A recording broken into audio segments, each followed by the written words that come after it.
pride, friends! You can't say that. Why not? Aren't you supposed to hate gay people? I don't think Christians are supposed to hate anybody. I love LGBTQ plus folks. That's why I'm an affirming pastor. What do you mean when you say affirming? I don't think being LGBTQ plus is sinful in any way. But doesn't the Bible say in Leviticus 18:22 that a man lying with a man is an abomination? It also says that those who follow God aren't supposed to eat pork or charge interest on loans, and that rebellious sons should be stoned to death. Okay, I get it. That when you win in battle against a town, you should kill all the males and take the females as slaves, that we should have little fences on the edges of our roof, that we should forgive debt every 7 years. Yeah, okay, I get it. We don't follow Levitical law. What about Romans 1:27? Males committed shameless acts with males and received in their own persons the due penalty for their error. What about Romans 2:1? Therefore, you have no excuse, whoever you are, when you judge others, for in passing judgment on another, you condemn yourself, because you, the judge, are doing the very same things. What about 1 Corinthians 6:9? What language does your translation use? The King James Version says, "Know ye not that the unrighteous shall not inherit the kingdom of God? Be not deceived, neither fornicators, nor idolaters, nor adulterers, nor effeminate, nor abusers of themselves with mankind." Wait, I thought this was a clear verse about gay people. Some translations refer effeminate as sodomites, but that's just a guess. The Greek is ambiguous. It refers to somebody that is soft or passionate.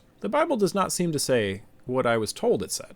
Let me ask you a question. Do we follow the rest of St. Paul's sexual ethic? What do you mean? St. Paul said that celibacy is better than being married, and that even married people should practice celibacy. If we don't follow this teaching, why bring up Romans 1:26 or 1 Corinthians 6:9 as authoritative? I guess I've always been taught that the Bible is against LGBTQ plus people.